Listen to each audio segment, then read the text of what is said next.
Tuning a keyboard to be completely 100% in tune all the time is, as a practical matter, impossible. The numbers don't add up. You cannot fit 12 notes into an octave and everything come out beautifully in tune all of the time. There's always going to be some compromise. But we can get close. Closer than most keyboards are tuned today, anyway. Tuning is a game of compromises because it's a world of ratios and prime numbers. The basic problem is that sometimes there are several ways to tune the same note using different prime factors, and they don't agree. These are called commas, and how you deal with them defines your tuning system. Commas emerge because prime numbers don't play well with one another. Pure just intonation, that is, pulling the ratios between notes straight out of the harmonic series, which is an acoustical phenomenon, says that the perfect fifth is a 3:2 ratio, and the major third is a 5:4 ratio. The former case, 3 is the largest prime factor, in the latter it's 5. Because we're dealing with primes, we can define the highest prime factor as the limit, which is Harry Partch's term. This puts a cap on the complexity of the intervals, at least mathematically speaking. The lowest usable limit is the 3 limit, also called Pythagorean tuning, because it's fun to name things after a guy who ran a math cult. 3:2 is the perfect fifth, and 4:3 is the perfect fourth. So using 3 in its multiples, as well as 2 in its multiples, obviously, gets you a 3-limit system. These systems sound really good right up until the point that they don't.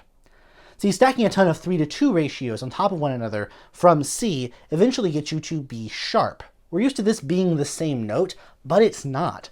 The B sharp you get is an eighth of a tone higher than the C you get if you keep multiplying by 2 over and over again, going up by octave. You can think of the ascending fifths as the 3 limit and the octaves as kind of like the 2 limit, just multiplying a number by 2 over and over again. Pythagorean tunings can get you a beautiful spiral of fifths that can and will go on forever. But because this B sharp is so close to C, we want to call them the same note. We want to push the two ends of the spiral together to make a circle of fifths. This is the Pythagorean comma, and you can deal with it in a couple of ways.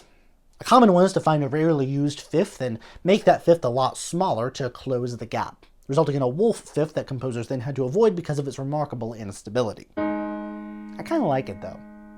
Wolves are the result of any tuning system that doesn't have a full circle of fifths, not just the Pythagorean world. The 3 limit became inadequate as music began to embrace thirds as consonant intervals, consonant enough to land onto end a piece. In that case, you'd want a tuning system that made sure that your thirds sounded good. For pure thirds, we have to up things to the 5 limit. If 5 is now the largest acceptable prime factor, we can use 5:4, the major third, and 6:5, the minor third. Major thirds in 3 limit are 81-64, which sounds okay in passing, but not something to land on. So I have a lot of open intervals at cadences in medieval music. It's not that they were too stupid to hear thirds as consonants, as their thirds just weren't consonant. It's here that we arrive at another comma, the syntonic comma. If you stack 4 fifths, that's the Pythagorean third, that complicated 81-64 mess. It's a lot wider than the 5:4 or 80-64 major third, by about 1/9 of a whole tone, which is pretty noticeable harmonically.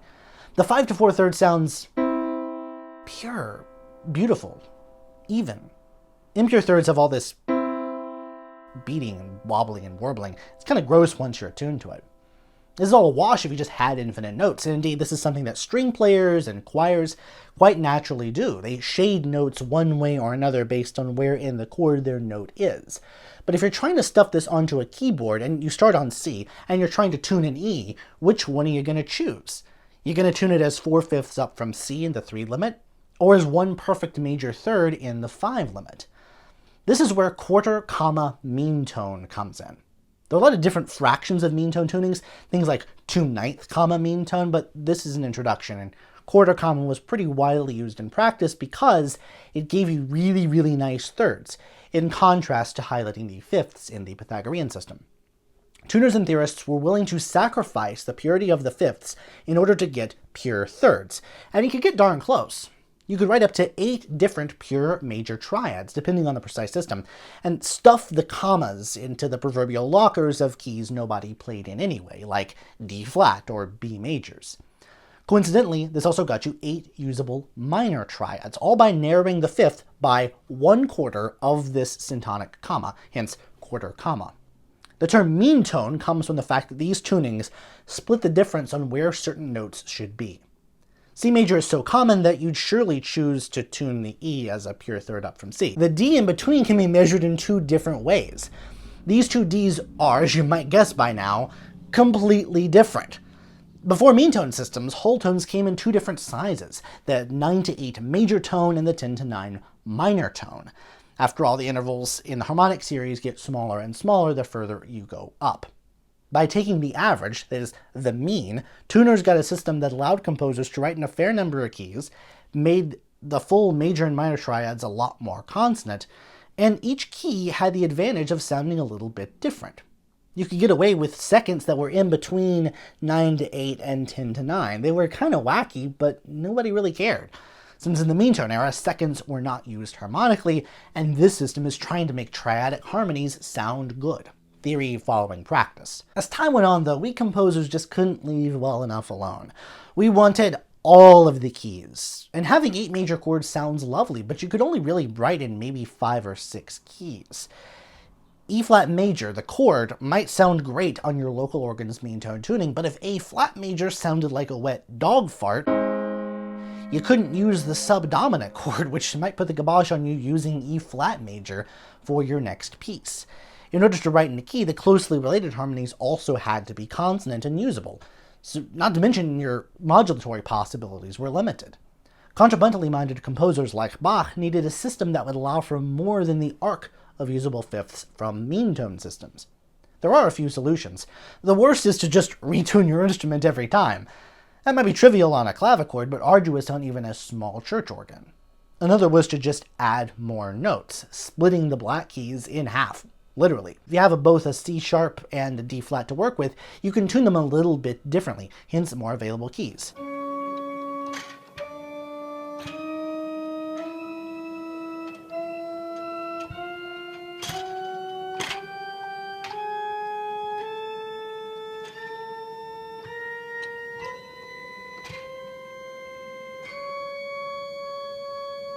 Still not a great solution for a number of different reasons. For one, it limited fingering by stuffing more notes in, and of course there was no standardization. This need drove tuners to find circulating temperaments, or well-tempered systems. Sometimes they would call them equal-tempered because you could play equally well in any key, but that's not our modern use of the term. In well-tempered systems, the Pythagorean comma is spread out among some, but not all, fifths. On the whole, everything is less pure, but you can play in all keys, and the subtle differences gave certain keys certain qualities. These qualities differed depending on the type of well temperament used. Well-tempered systems were eventually replaced by true 12-tone equal temperament, which is what we're used to today with the exception of organs, which are usually still well-tempered. The Pythagorean comma is evenly divided between 12 fifths, meaning half steps are related to the 12th root of 2. As you might imagine, almost nothing is pure. The fifths and fourths of equal temperament are close, but everything else is way off. And truthfully, the only advantage to 12 equal is consistency. I suspect this was driven from the need to make harmonies more consistent across regions, as mean tone and well-tempered systems could vary pretty wildly based on where you were, due to the preferences of who was tuning and playing the instruments, not to mention composing for them. If you liked C minor a whole lot because you wrote on an instrument where C minor had a certain color, your music would fundamentally change should you play your piece in the next town over.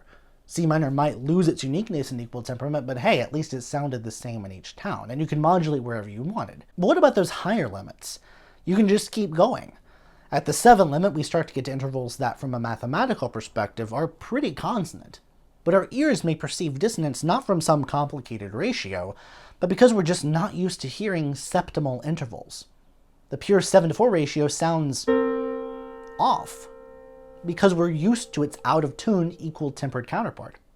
This gets even more complicated with the 11 limit. 11 to 8 falls right between the perfect fourth and the tritone of equal temperament. It's almost perfectly approximated with the quarter-tone interval that Vishnegradsky called the major fourth. The reason I like just intonation intervals like 11-8 is because I feel my brain getting tripped up. On the one hand, there's the part of my brain that hears these pure numbers that really play well with one another. There's a purity to this interval that you don't get in equal temperament. And another part of my brain is just screaming about how it sounds out of tune. Something has to be wrong here. It really goes to show how much of consonance and dissonance is a social construct. Extending just intonation to higher and higher limits has been a through line of 20th century microtonalists. Harry Partch came up with his 43-tone unequal system, inventing the term limit on the way, based on just intonation principles, and a view of history where music evolved to accept higher and higher primes as consonances over time. Ben Johnston came up with new accidentals in an expanded just intonation universe that makes his string quartets nearly impossible to play.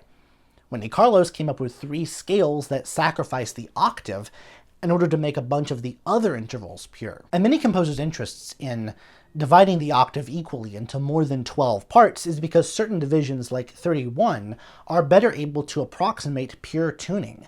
That particular system dates back to at least 1691 and probably a century and a half earlier.